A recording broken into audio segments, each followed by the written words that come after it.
Okay, this is our first ever audio podcast. I am joined by Kyle Racki. We did this a few weeks ago, but I've only got round to learning how to set these up. So this isn't going to be the best, but the content is good. I hope you enjoy it, and you come back for more.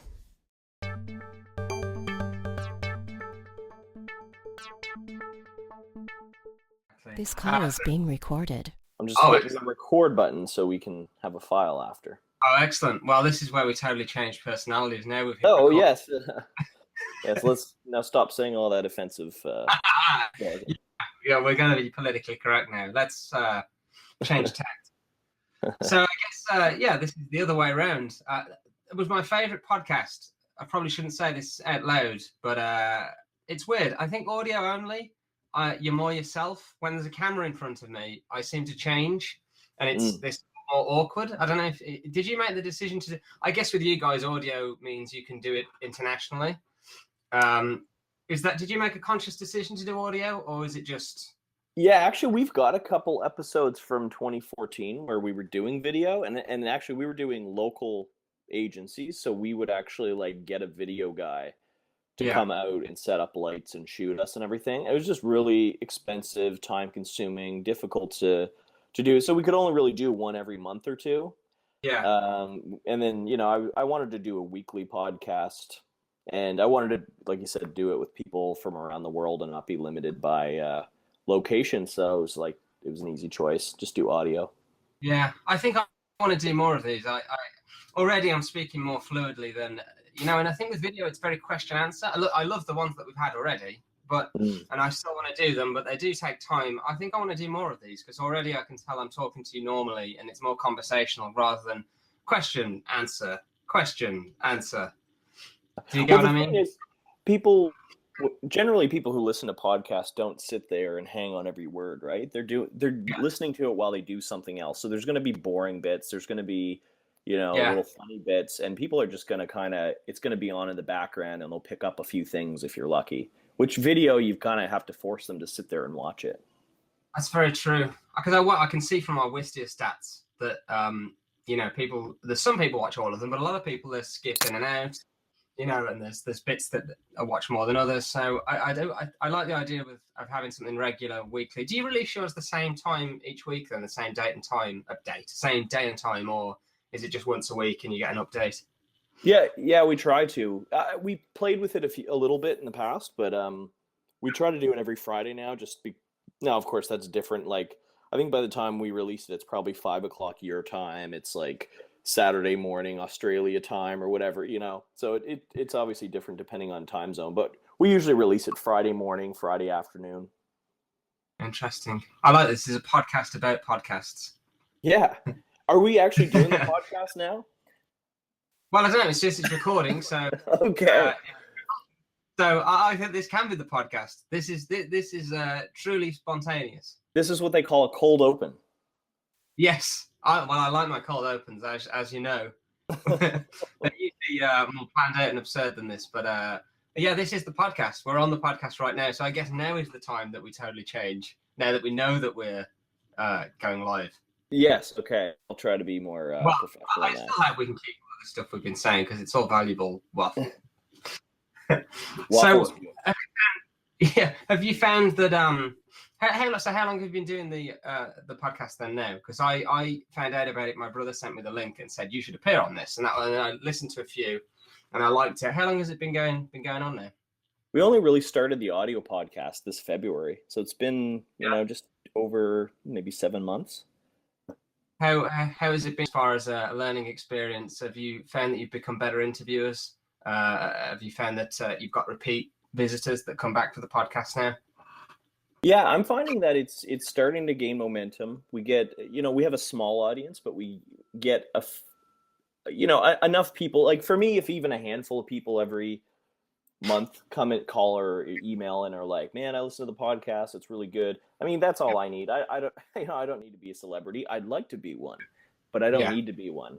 And really, the podcast just came because we have a product that we sell to agencies. It's very agency focused, and I'm a big believer in content marketing and creating content that's valuable and helpful, and it's not just, selling our wares, right?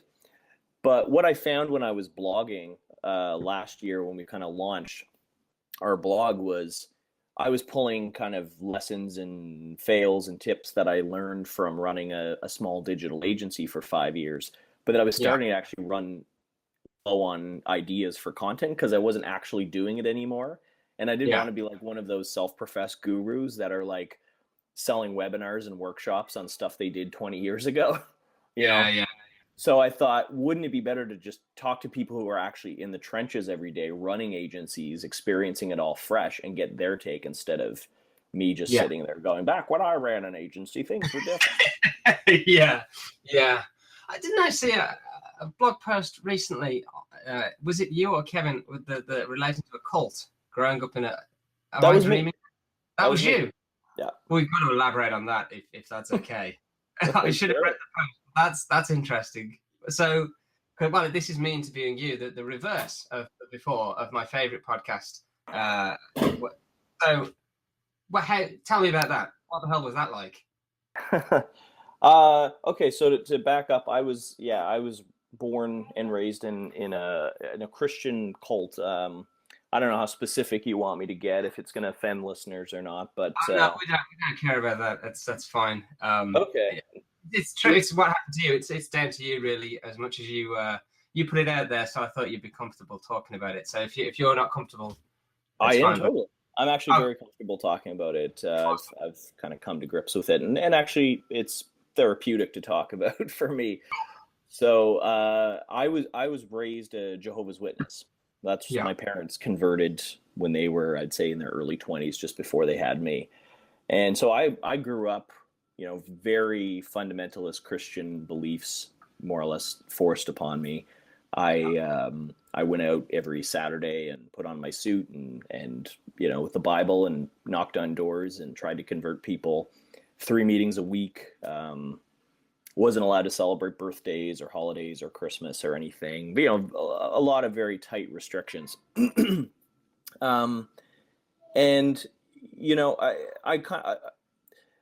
there's a thing in cults where you struggle. They call it cognitive dissonance. So it's like, when you believe something's true, and somebody comes along and says, no, that's not true. It causes cognitive dissonance. So you actually get uncomfortable. It's like why a lot of people get angry when you start saying their beliefs aren't true, is this psychological thing that happens. But when your beliefs are crazy, like off the wall crazy, like this particular group's is, you're constantly inundated with evidence that what you believe is totally not true. Right? Evolution, for instance.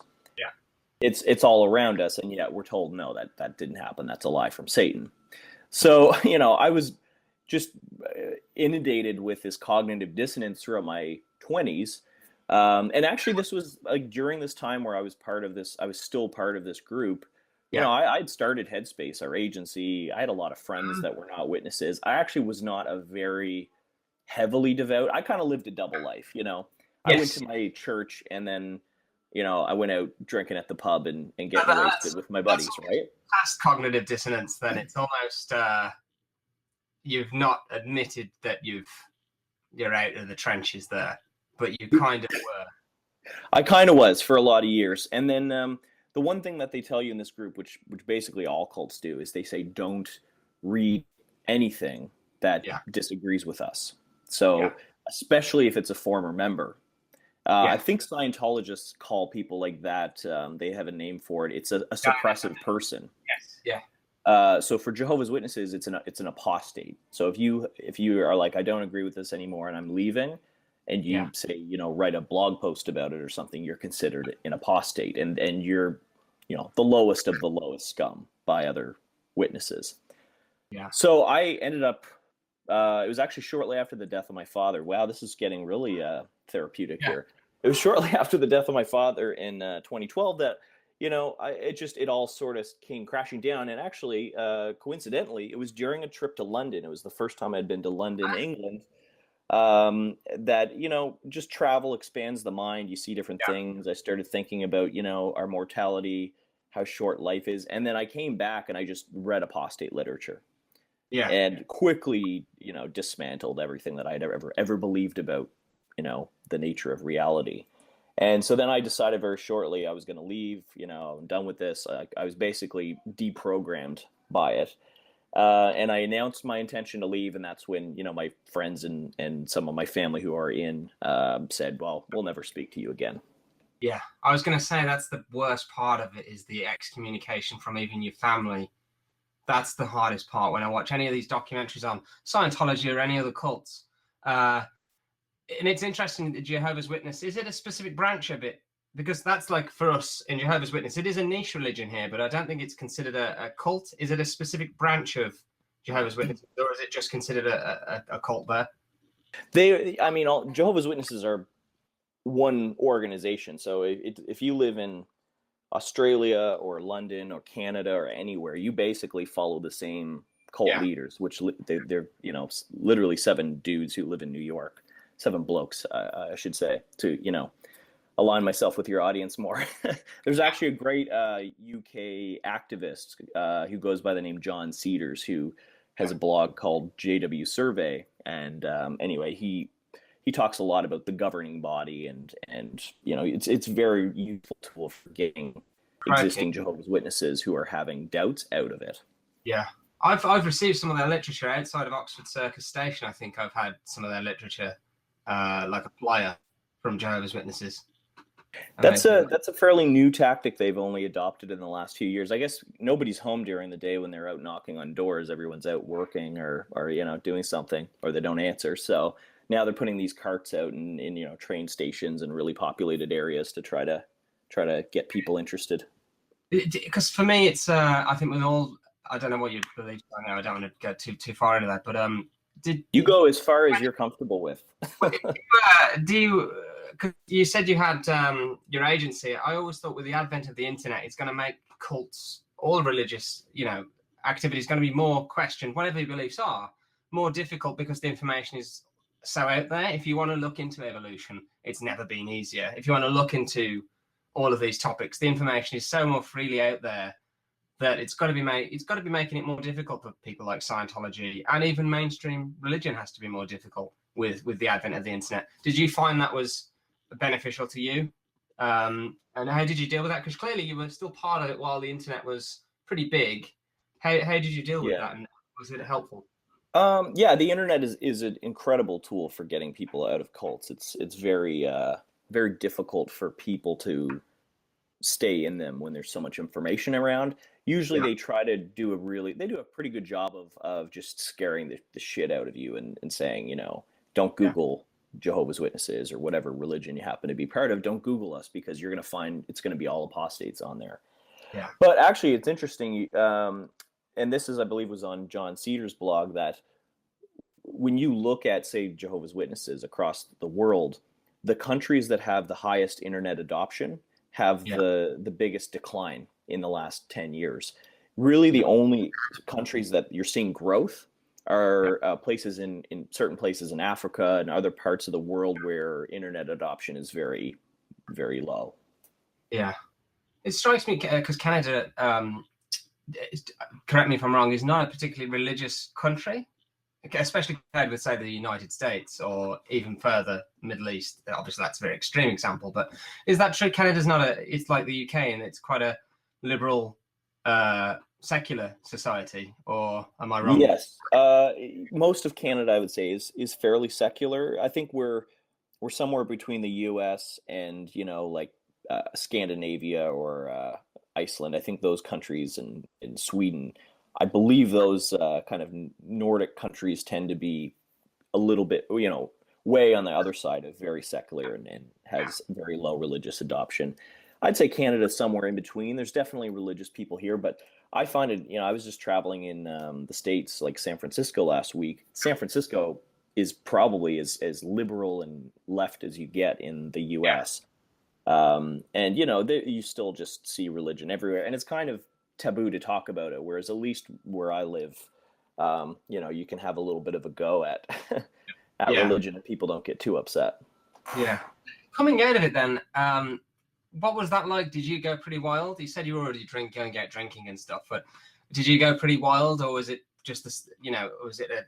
I can't imagine what the experience must have been like. But did you go right to the other side where you became a party animal or whatever? Or what was that experience like when you made the decision and you were out? Obviously difficult and exciting. I don't know. By the time I was officially, like, truly out and mentally out as well as physically, I was 28 years old. I already had 2 children.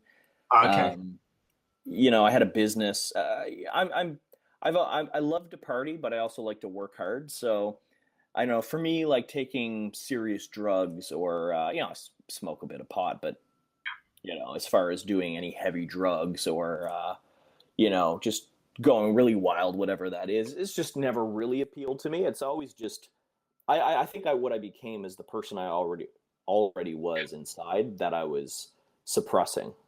Yeah. That's gotta be a crazy time. You're just imagining going through that. I've never had to face anything like that. So where were you when this happened? Then how did you go from having so you had the agency? How many years did you have that? And how did that start up? Well, I'm a web designer. I went to school for graphic design back in 2001, which I can't even believe is almost 15 years ago.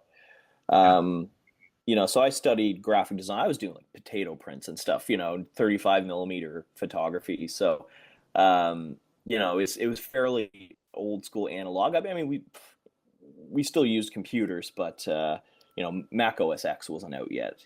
So that's kind of how I started my career. I actually wanted to be a print designer and do like packaging and stuff like that.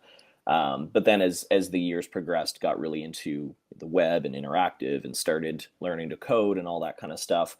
Eventually I got sick of, I think like you, when you were on our show, you talked about how you sort of got a little bit sick of, being at agencies, having to, do things that you didn't quite agree with, or you would have done, you want to be your own boss. Yeah. And, that's how I felt. I wanted to branch off and go freelance. I never actually really thought, I want to be an entrepreneur or I want to be a business owner. I just kind of wanted to, live on my own terms and have the freedom of, working from home and all that stuff.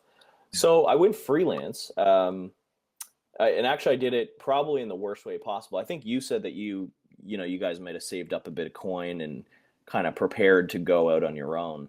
For a few months. Yeah. Not a massive amount, but I did have enough to survive for maybe 3 months. It was a gamble, but it wasn't like I had nothing at all. Yeah. I mean, for me, I was building up a freelance career for about a year. I was working full time at an agency as a designer, and then I was, on the side after work on the weekends. I was working on some client work, but eventually, I was it was my wife who said to me, "You gotta shit or get off the pot," kind of thing. Like, so that's what I ended up doing. I had debt. I had like no money saved up, but I just got a job that was like a website job that was paying me $3,400, which was about a month of my salary at the time. So I knew I had at least 30 days to go find some more work. So that's when I quit and went out on my own. And then, from there I worked for about a year freelancing. I liked it. I was good at it. I made, much better money than I did working for other people, but I just started getting a bit lonely, missing a team environment. And that's where Kevin, who actually was working as a sales guy at the same agency I was at, he was looking to go on his own and maybe do some consulting. And I said, well, why don't you just, I was calling myself Headspace. That was like my freelance name. Why don't you just come join it with me? We'll start hiring some people, building it up and go from there. Oh, nice. So I'm in that, you say you ran it for 5 years and then Proposify came along and you had to make the decision, we need to do this full time. You can't half-heartedly do this. Have I got that correct? Yeah, exactly. It was very kind of more, gradual, maybe a bit more convoluted than that, but essentially that was it. So I'm at that stage now where things are getting very exciting. I've had I always thought when I'd have my own agency, I'll have the it'll immediately be a success, and we did have great growth, and then it kind of stayed the same for a few years, and now it's getting really exciting again, and it's really because I've started. Well, everyone, we've got a great team, but on the sales side, I've really started putting the time and effort in. But I am, although it's really exciting, and I'm asking for free advice now. If you like my shrink or something, I've got some really massive, like life-changing deals in the pipeline. But at the same time as that, you do have nights where you're like, what is this worth it? When you're exhausted, do you still have those feelings where it's exciting, but sometimes you question, like, I don't know how hard, how much time you're putting into it, or where you still have those worries of, am I overworking? What is all this for? Do you still have those fears? Yeah, I do actually, and I mean, congratulations on the big exciting deals. Like, I know you're a sales maniac.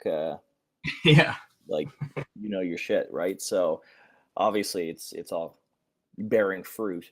But as far as, do you ever kind of just get, I guess, overwhelmed, and almost in a sense, you can get tired of things even if you're successful at it, yeah, right? Like, that's even good. if good things are happening, I mean, I felt like Yeah, that. Sometimes it just comes down to being tired of the grind and the hustle.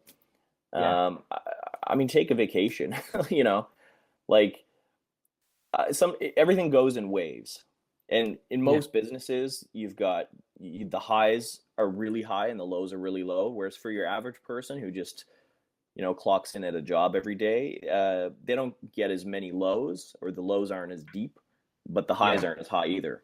So yeah, there's always that trade-off where you go, okay, if I just took a job and worked for somebody, I could have a much more stable, yeah, consistent life, not work as many hours, yeah, watch TV for 5 hours a day or whatever you want to do. yeah, But I wouldn't experience the rush of, like, landing a huge deal, or getting, well, whatever the highs are for you. yeah, So I've yeah, just yeah, learned to really appreciate the yeah, highs.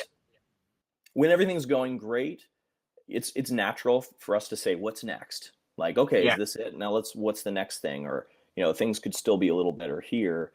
I guess what I've really tried to do over the years is just enjoy it. Like, sit back and enjoy it, and take some time off and think about how awesome it is, because you don't know when the next low is going to happen.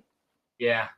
You're absolutely right. You've hit the nail on the head with how I'm feeling at the moment. Is that I've always had that, there's highs and lows, but what you said about, even when it's good and even when it's successful, it can still be troubling and overwhelming. And it's good to hear that out loud from someone else, because that's exactly what I'm going through at the moment. Is we're going through really exciting times, but also it's very tiring. It's good to hear that out loud, that even when it's successful, it can still be overwhelming. It's good to hear out loud. How is, to move on slightly, how is Proposify doing at the moment? Is it going to plan? Do you even have, strict plans that you want to stick to? Is it all going how you thought it would be, or how's it all working out? It's actually going better than I thought it would be. I mean, so I'm going through this period now, which is maybe why what I said resonated with you, because I'm in a similar spot where for the past 2 years, I guess before this year, it really felt like we were fighting for our lives. Yeah, We were trying to get rid of our agency, sell it off, and the agency was, it had debt. It wasn't highly profitable, or really profitable at all. It was always just playing the game of trying to make payroll. So it was a very, very stressful last couple of years running the agency, while also putting all the time and resources and energy into getting the product Proposify off the ground. And then, through the process of selling it, which was miserable in the long, and I wanted to murder people, it was yeah, really low. Like, I actually, I, I, yeah, I don't normally get depressed, but I was very depressed for a time, where I just wanted to give up on everything.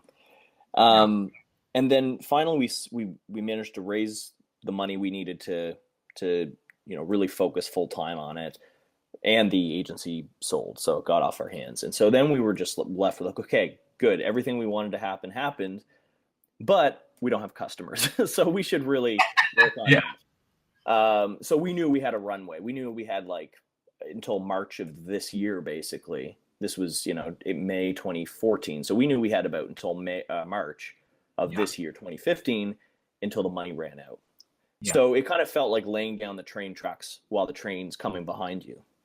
But then we noticed around September of last year that, suddenly we noticed, we could get people into the product using it, and then they would leave, or they'd cancel, or they maybe sign up for a month and then quit. But then we noticed a big spike. More people were using it. Went from like 20 customers to 40 or something in a month. So the growth has been very, very steady since then. And now it's pretty amazing to look back and think last August we had 30 paid customers, and this August we had 1,200. Oh, excellent. Well, that's very transparent of you giving out those figures. That is enormous growth. And you so did you find there was a point where there was the tipping point, or where it just flew? Was it something with the product that was fixed, or retention, or was it some event of PR that got you seen by people? Can you attribute it, or is it very difficult to do that? I've heard it said actually that it's very when you ask product entrepreneurs, product companies, how they hit product market fit, most will be able to look back and not really know, and probably give you the wrong answer. So take that with a grain of salt. I don't really know what it was. I think the only thing I can attribute it to, I don't know if it was specifically one thing. I don't think it was necessarily marketing, because I think that we had a decent enough volume of people coming to the site anyway, just through search and referral, and here, enough traffic that if we could convert some of it, we would do fine. But we just weren't converting any of it at the time.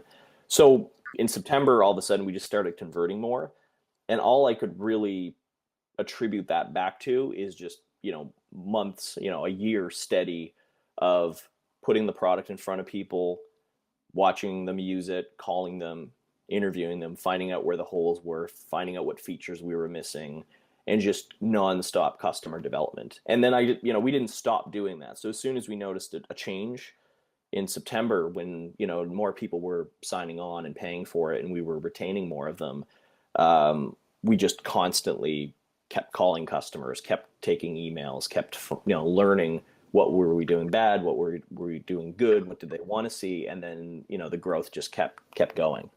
Oh, fantastic. So now, would you say you were in a comfortable position? Obviously not resting on your laurels, I imagine. Are you comfortable now? I'm fighting that urge, because I know what that means. I did, in fact, that was one of the mistakes I made at Headspace, because in our first year we were doing really good. We got a lot of big clients. We built up a small team. Things were going amazing, and that was my first time really running a business. So in my young naivete, I kind of thought, oh wow, if growth is going at this rate and we're making this much, then that means I can spend this much. And we're going to be making double next year. And quickly realized that was a really dumb move. So I'm trying not to make the same mistake this time with this business. I mean, even though it is naturally just the kind of business that scales a lot easier than a service business. I also know that, once you hit product market fit, it's great. It means you can now really invest in marketing and scaling your customer base. But at the same time, you don't necessarily have product market fit forever. Markets change, competitors come in. So really, we just have to keep pouring, oil on the fire to keep it going. That's one of my mistakes, I think, is when we stayed at the same, we didn't grow. We stayed at the same level as coasting when things are good.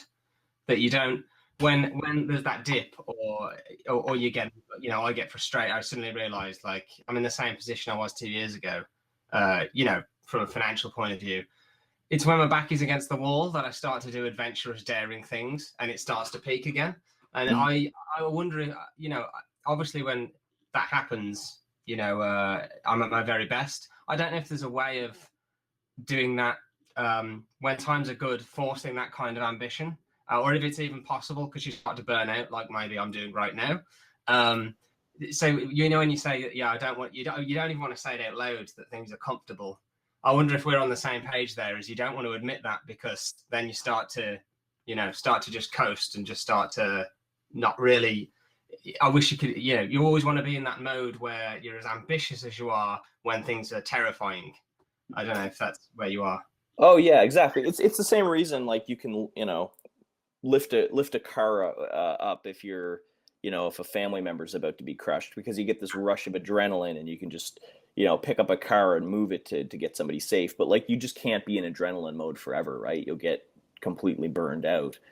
Um, I guess to use another analogy, it's like when people are trying to climb to the top of the hill, playing King of the Hill, they're they're exerting themselves. They're, throwing people out of the way. They're doing whatever it takes. Once you get up there, it's like, where else do you go?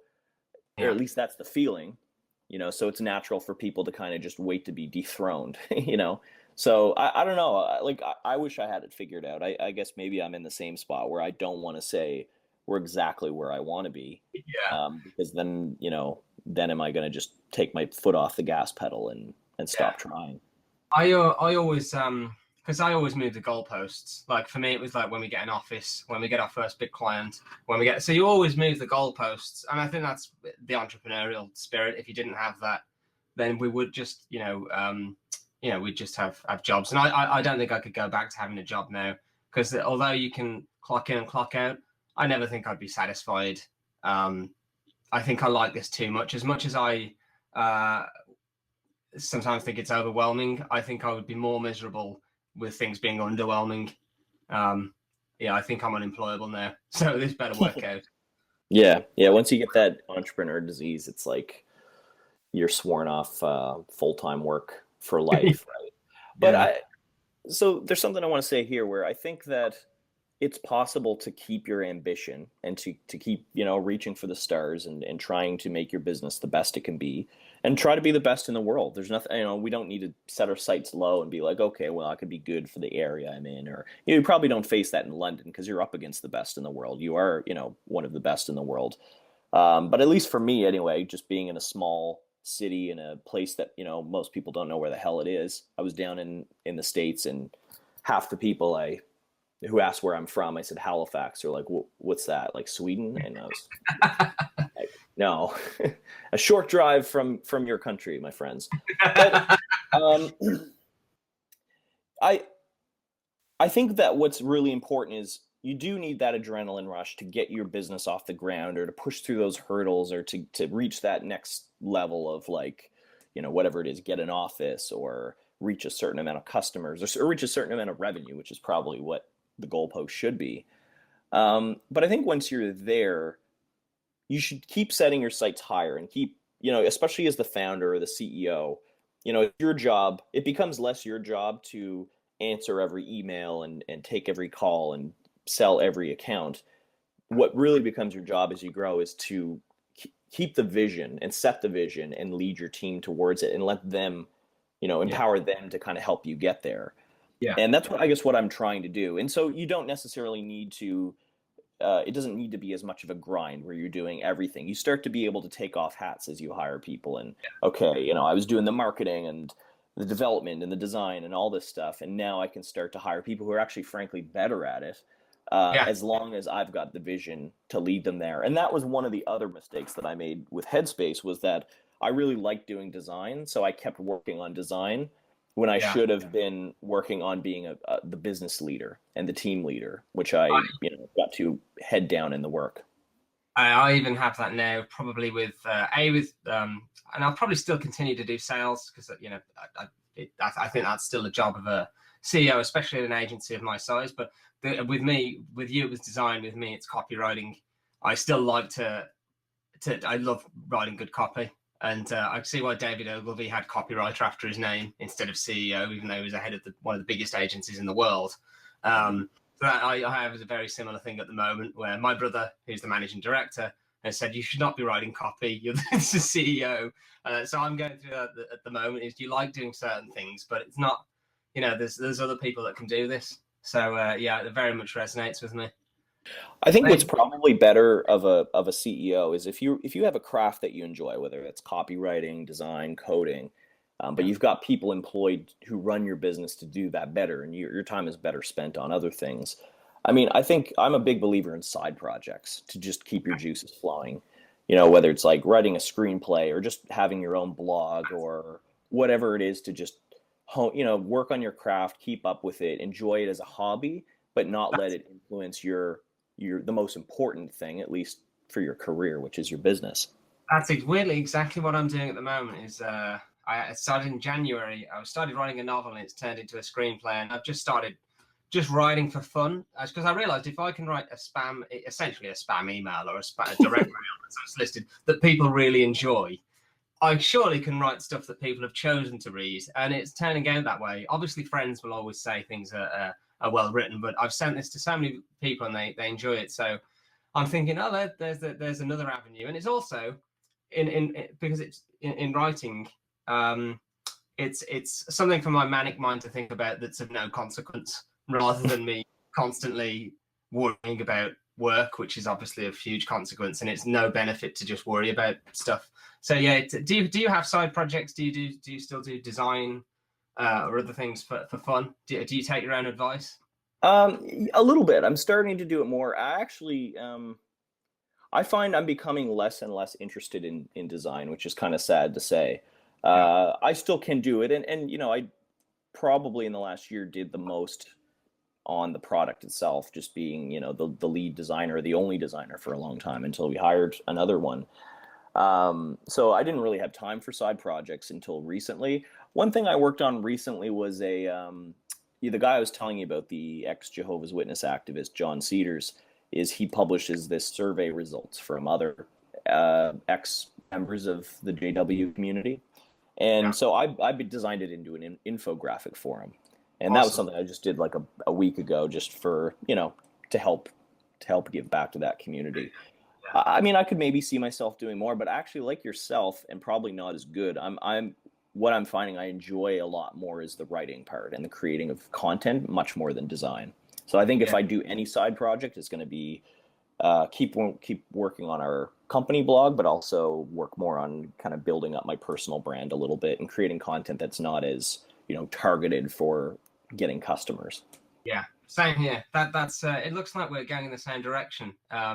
I wonder if I wonder if I'll launch a software as a service business in the next few years, and I'll be coming to advice. Well, actually, that's a big part of what I want to write about. It's not very appropriate content for like the Proposify blog, but that's something I want to do a lot on my own, is create content, because now that I feel like I've sort of been through the process a little bit of building a SaaS company and at least getting it to the point where it's starting to scale, I think a lot of people have that goal or that dream in mind, where they want to build a product and they sort of want to get out of the service business and just build, you know, one thing that people pay to use. So it would be kind of more creating content for those people. But they don't realize what lies before them. They think that all of their problems will be solved if I have this nice, simple product. It's all going to be easy. I won't have to deal with clients anymore. But what is to come for those people, I guess.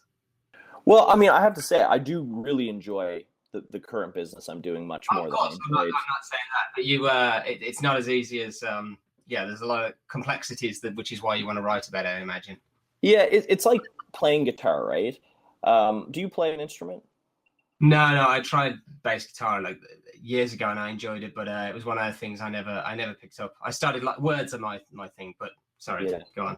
Okay, well, I mean, so I use that as an example. It's, you know, my dad played guitar and I picked it up when I was 12 and, you know, have been playing ever since. And sometimes I'll meet like an adult who says, oh, I want to learn guitar too. So they go out and they buy themselves like the most expensive guitar because they're grown-ups and they can afford it. And then within a week, it's under their bed or they're trying to sell it off because they're like, I'm never going to do this, because they don't actually want to learn to play guitar. They want to be good at guitar. And those are two totally different things. You know, when I was like a kid or a teenager and had the time, like, it wasn't a chore. I just picked up that guitar and just played it every day from the moment I got home from school till I went to bed, and it was enjoyable. You have to just enjoy the process. Yeah. So it's like that with a SaaS business or building a product. Is we underestimate how much time it's going to take to actually get a product that's got product market fit, that people pay, that's, you know, scales, that has low churn, that's all that good stuff that you want in a SaaS business. It takes years. I mean, it could take, you know, 2, 3, 4 years. I mean, I came up with the idea actually in 2007. Yeah. Before I ever started working on it. So it's a very, very long process. But once you get there, it's great. It's a lot of fun. Well, may I say, yeah, the first thing like Proposify that I saw was Bid Sketch, and you have beat them in every conceivable way. I'm sure you've got other competitors, but it's like night and day. When I saw Proposify, I was like, oh, I've seen something like this before. And then when I started using it, it's like, oh, okay, this is actually fantastic. It's yeah, it is like night and day between the two. And I'm sure it's I'm sure you've got other competitors, but just that comparison, yeah, you're so much better. Yeah, I think like maybe in Bid Sketch's defense to some degree, they were first to market, or at least they were the first that I noticed that were probably around 2008, 2009, I think is when they launched. And they were basically fulfilling that proposal writing need, but they didn't have anything to compare it to. There was no other players in the space.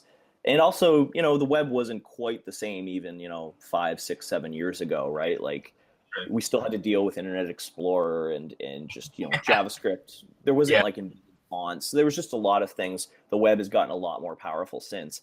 And I know everybody likes to think they were the first to come up with an idea. So I'll be one of those guys and be like, I actually had the idea for Proposify maybe before Bid Sketch came out. But once I Googled it and found Bid Sketch, I was like, oh shit, somebody did it already. But then once I started looking at it, I thought, actually, this isn't at all like my vision for the product, which is I want to make it like InDesign, because that's what I use to design proposals. But I want it to be in the browser, like Basecamp or one of those other SaaS products. And nobody had really done it until, we started working on the idea, more competitors came out, but nobody thought about, I guess, making that creative, visual, very design heavy approach. Yeah. Well, it's a joy to use. Actually, it's definitely made, not to make this into like a huge advert for you guys now, but yeah, it's definitely made my life easier. And as we've got a new sales guy on board now, he's going to be introduced to it. So you've definitely won me to the audio podcast world. I want to do this because I can do this once a week quite comfortably, and it's quite enjoyable. So thank you very much for that. Oh yeah, it is. It's great. And I think this format of we're hitting on 50 minutes, so I should probably let you head off. But this has been fun, man. I want to do this for a personal podcast, but I also want to do one for Render that's audio, so I can speak to people all over the world. So I think you've won me over to this and Proposify, and I don't know if you've got anything else to say to the audience, but thank you very much. I look forward to listening to the podcast from now on, even when it's not me talking. And thank you very much for letting me be your first guest. And let's keep going. And also people listening, reach out to us, reach out to me, reach out to John, and talk with us, because we love that. Awesome. Well, thank you very much. I hope this is all recorded fine. It said it was, so I'm trusting. I will send you the MP3 right after. Actually, Uber Conference is pretty reliable, I've found. Fantastic. I was worrying there like halfway through, like it said it's recording, but I don't know. I'm relying on Kyle here. So fingers crossed. I hope to not let you down. Thank you very much, man. Have a good day. All right, thanks, John. See you, man. Bye. You too.